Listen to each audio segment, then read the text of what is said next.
Hello, everyone, and welcome to ETAuto. My name is Shruti Mishra, and today I'm bringing you a fireside chat on lithium. For almost 2 years, microchip shortages battered the automotive industry, and now the car makers globally are on the verge of facing another bottleneck, which is lithium, a prime element in the electric vehicle batteries. Lithium demand is accelerating, and the prices of raw material has gone up to an insane levels. The price of lithium skyrocketed by over 400% in the past 1 year as the battery demand continues to climb. Our guest today is one of the world's leading lithium market experts.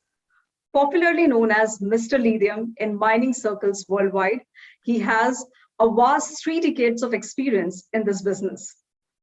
He has been a consultant to mining companies and an investor, and also owns shares of companies including Tesla and Lithium Americas. Here to share his take on the massive lithium supply problem, please welcome Mr. Lowry, Managing Director and founder of advisory firm Global Lithium LLC. Hello, Mr. Lowry, a very warm welcome to the show.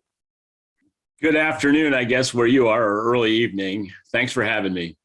Let's kick off this interaction with supply responses. Is it enough, or is the freak out moment for EV players coming soon? Or have we reached a critical point in time where everything is just going to fall apart? Oh, I think we've already reached the crisis moment. I think that's pretty clear just by what you've seen happen with the spot prices. Now, a lot of the, like a Tesla was covered for a year or two with different contracts they had. But even Tesla, and if anyone listened to the Tesla earnings call last week, they heard Elon Musk talking about the price of lithium and the problem it is. But Tesla's not in that bad a position. The other automakers are going to face extreme hardship in terms of actually producing the models they've promised. Joy, I just want to understand that what is the underlying problem that led to the situation? Oh, the underlying problem is that if you look at people like me have been saying for a number of years, going back even to the last, supply crunch, that the automakers needed to make sure that new lithium projects were invested in. And you had some of the CEOs of these companies as recently as 2 years ago saying, lithium is the battery guy's problem. Well, now lithium's everybody's problem. Absolutely. And when we are talking about the problem and deficit, so what is the approximate figure of shortfall that the world is facing right now? If we have to estimate for this decade, like by 2030, by what amount are we falling short of, or do we have that much of resources even to cater the demand, existing demand globally? There are plenty of lithium resources in the world. There was a dearth of investment at a critical period. That's why we're short now, and it's why we're going to be short for the rest of the decade. If you look at 2030 demand projections, and what I tend to look at is the gigawatt hours that will actually be online, and different people have different numbers. McKinsey came out with a number last week that was somewhere between 3.5 and 4 terawatt hours. Well, the lithium industry can't respond to that, not in that time frame. I'm not saying there will always be a shortage of lithium, but because you can build a gigafactory in 2 years, plus or minus, you can build cathode capacity in less than that, but it can take up to 10 years to bring a lithium project online. We're already short now. This year, demand will outstrip new supply by probably another 50,000 tons.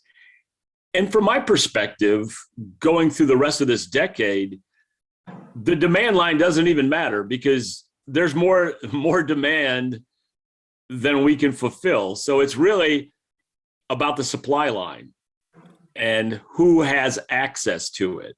which is really going to be telling around the globe when some of the, particularly the European automakers, talk about all the models they're going to bring out. It won't happen. Look at even Tesla. The waiting list now for some of the models is over a year. Exactly. So Joy, you have been tweeting about this problem for a very long time. And if we talk about the industry as a whole, didn't we see this coming, or why are we facing this issue in 2022? That's a great question. That is a great question, and it does have an answer. If you go back to the last shortage, which really started at Q4 of 2015, but you also have to look at what EV penetration was at the time, or the EV demand. It was about 1%, and it was mostly in China.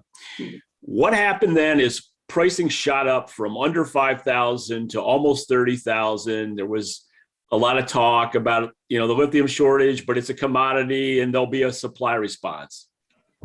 Lithium is not a commodity. It's a specialty chemical. But in that particular case, you had 4 or 5 mines in Australia that were coming on anyway. They did not come on as a response to the shortage. They were already planned before there was a shortage. And then you had an oversupply of spodumene, which is the precursor in hard rock mining to making lithium chemicals. So then the price crashed. Battery quality pricing didn't crash as much as the commodity side of it did, but you had, by 2019, very low prices.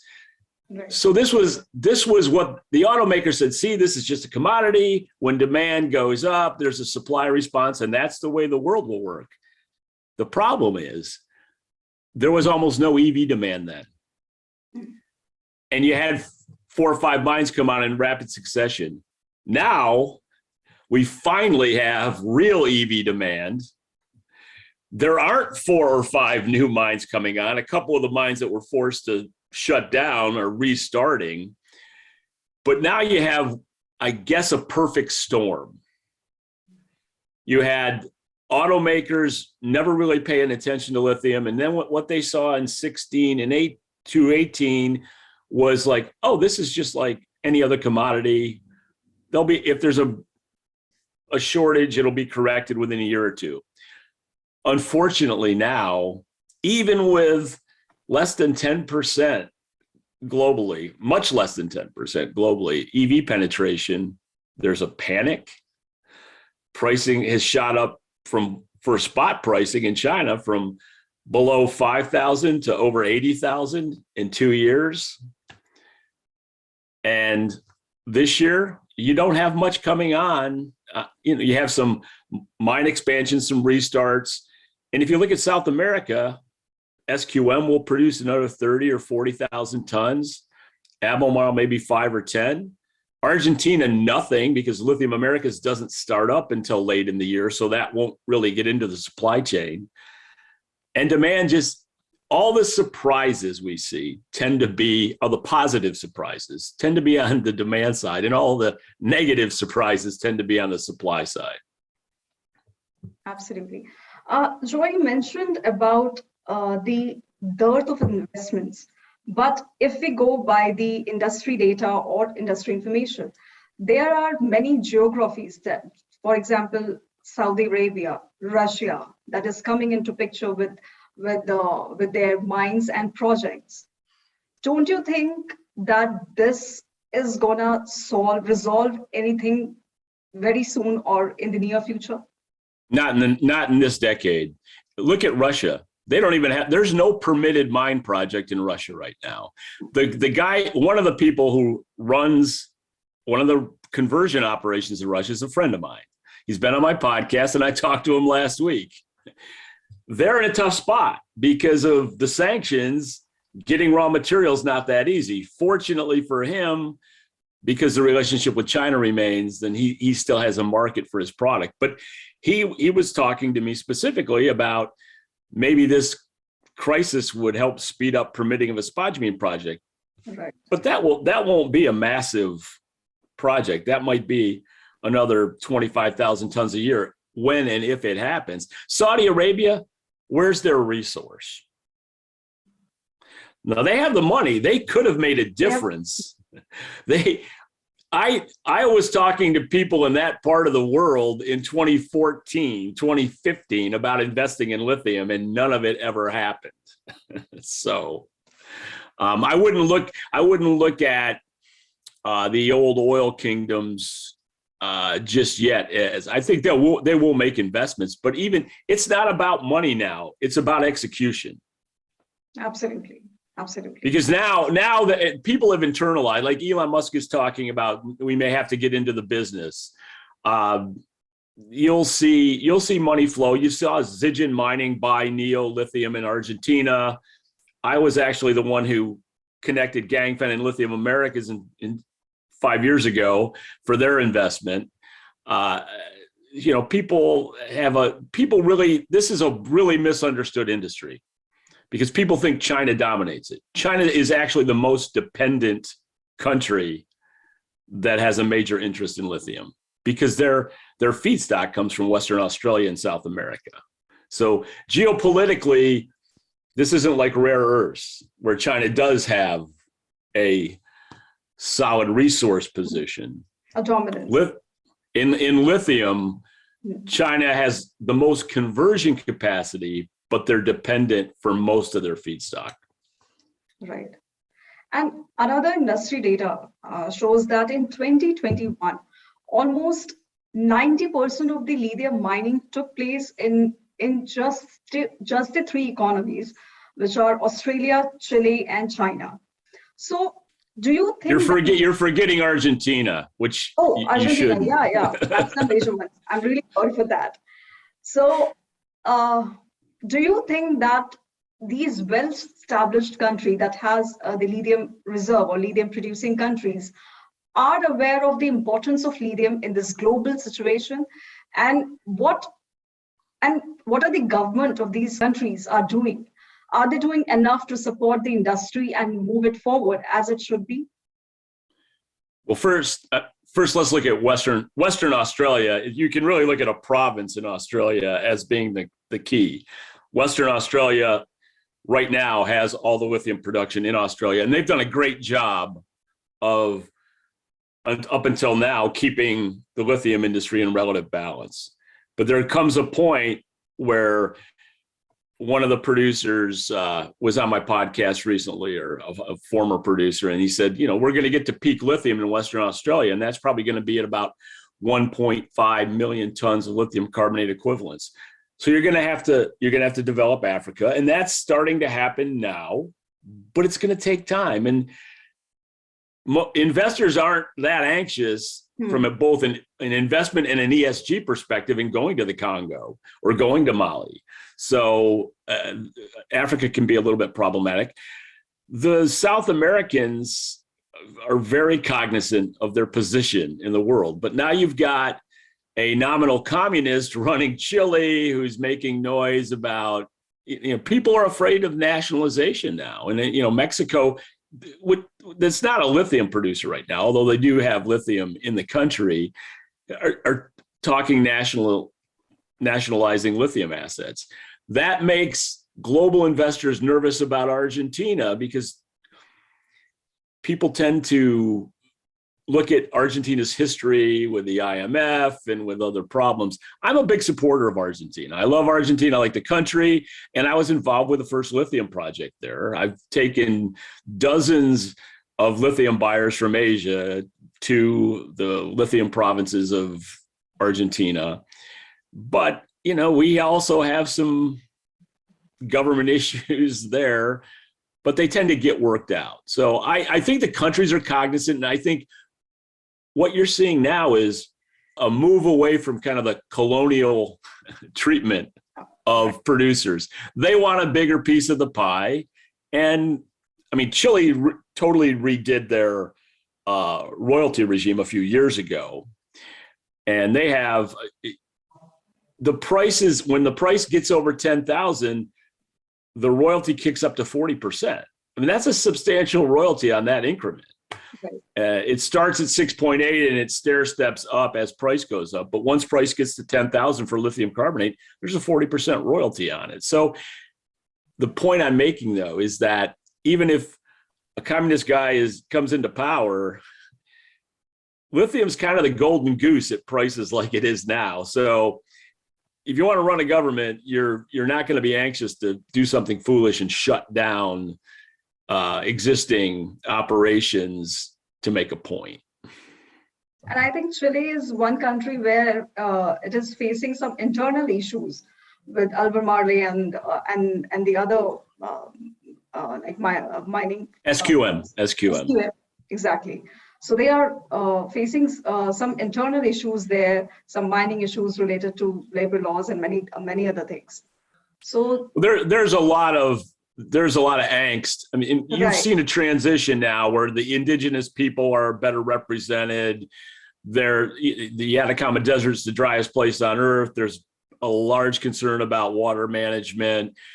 The lithium companies haven't always followed the rules, and there's a bigger push, especially with ESG investing now. I mean, these companies are under a lot of scrutiny from investors, and that's kind of the yin and yang of the energy transition. Is you have a lot of people that don't like mining, they don't like disturbing the earth, but they want electric cars, and or they tweet about it on an iPhone, and all the iPhone is a collection of mined materials. Absolutely. Right. So you have to have mining, needs to be responsible mining, but that slows things down too. Look at the permitting battles in Europe or the United States on new lithium projects. Troy, talking about the investors' sentiments. Last time when the prices of lithium spiked, so the funding projects wasn't easy at all. So do you think that it is changing right now, or investors' perspective has changed? Now they're taking things with a much more, No, you're asking the right question. That's an excellent question, and I'll answer it. In 2016 to 2017, I did compensated calls with dozens of hedge funds.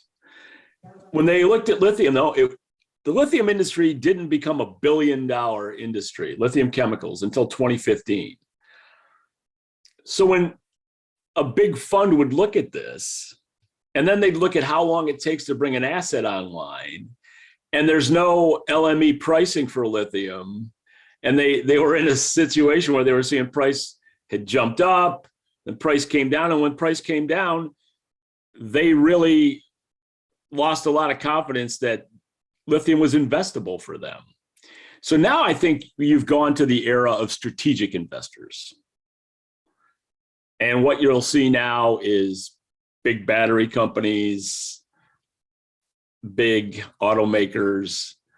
If they don't invest themselves, they will either do some mechanism, whether it's offtake or loans or direct investment. I think you'll see more and more of that. And I've seen big oil much more interested in taking a look at lithium again. I've had meetings with major oil companies and some sovereign funds. So I think now people have seen Tesla's real. If you go back to 2016 and 2017, there wasn't an EV company outside of China that had any credibility.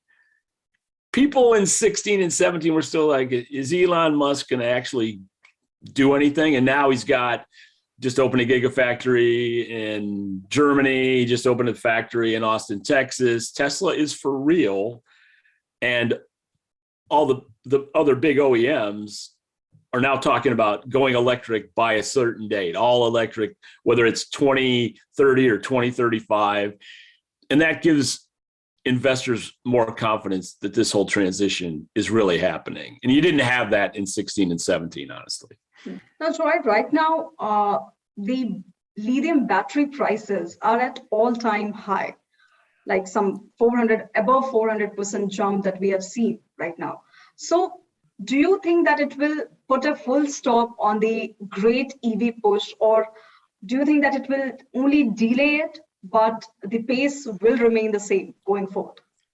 I don't think I think the rate of growth is going to slow down simply because of lack of lithium. And I think almost in a sense, that's in a perverse way, that actually is going to play out so that the wealthy people get the EVs because a Tesla Model S costs a lot more than one of the smaller cars, and automakers are going to go for where the profits are, and the profit's going to be in a bigger car. And when you have a lithium shortage, what you're not going to be able to do is come up with a $40,000 EV that somebody wants to buy. I mean, right. look at the price increases Tesla's just put out there. And people thought, the Model 3 was originally supposed to be like a people's car. Well, something that costs $60,000 to $70,000 is not a people's car, especially even in the United States. And now if you go to other countries where the average income is lower, it's gonna be tough. So I think, unfortunately, a lithium shortage plays into it becomes then also a cultural and political problem, because you'd really like to see a little more equal footing for people that want to go electric, rather than, because of a lithium shortage, the car companies are making higher end vehicles to make more money. I mean, you also have to look at, from an auto perspective, look at Germany. Look at all the disruption there's going to be. Auto repair shops are not going to be good businesses with electric vehicles because they require almost no maintenance. And I say Germany because they have stronger unions, and there's a whole lot of different touch points this transition is going to have on the human side, and jobs is one of them. And Joy, we are hearing a lot about the impact of prices on the markets like Germany and Europe. But what will be the situation if the prices inches up further for a country like India, which is a price-sensitive market and where the EV revolution has just begun? So what sense are you getting for these markets like India? Well, it's interesting that, I think and you can correct me quickly, but I was on a podcast with somebody from India who's in the business not too long ago.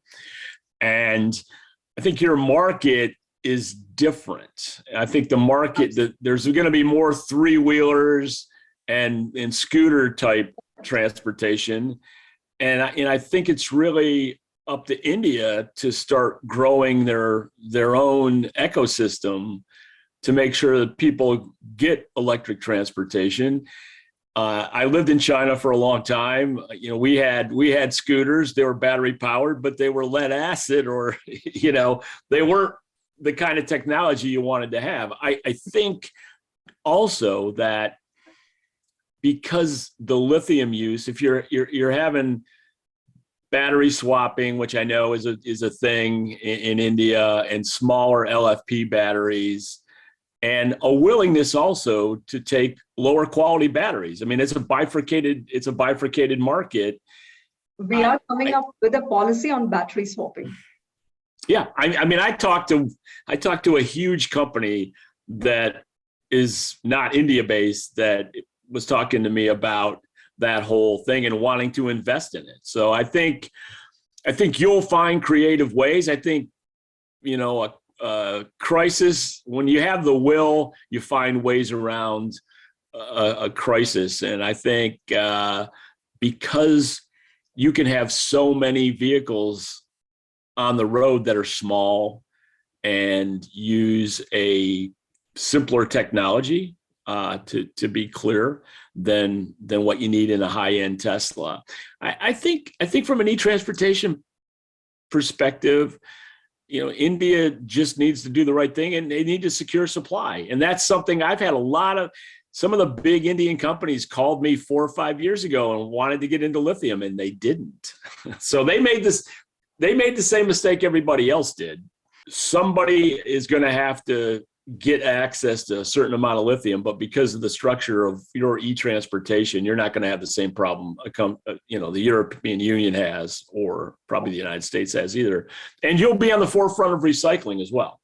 And lastly, Joe, just wanted to understand that, do you feel that this going to be an ongoing deficit because of the lack of ability to quickly respond to the increasing demand? When you go out a decade, and making predictions, you're taking a big risk because things can change and will change over time. But there's two really important points your listeners need to understand. The lithium shortage is actually understated. And the reason I say that is because every time a new gigafactory comes online, they have a ramp up like a lithium project does. And they have a reject rate that can be 30% for months. So that's a lithium molecule that is then delayed to the market. When you delay a lithium molecule to the market, a recycler has to process it. And there's an efficiency loss in that. So lithium is going to be in a continual problem until you have much more investment in mining and a robust recycling industry and enough EVs that have reached the end of life to provide feedstock. Right now, all the recycling isn't the circular economy when it has to take gigafactory waste. That's original lithium that never got into a battery in the first place. So it has to make a round trip through recycling as battery factories come online across Europe, across North America. That is something that most people don't put into their supply and demand models. And it's going to be relatively obvious. Look at what Redwood Materials, which is located in Nevada, not too far from the gigafactory, that's in business because of the waste initially from making the batteries for Tesla. Exactly. And this brings us to the end of this exciting interaction. Thank you, Joe, for sharing such insightful information. Thank you. Thank you, Joe.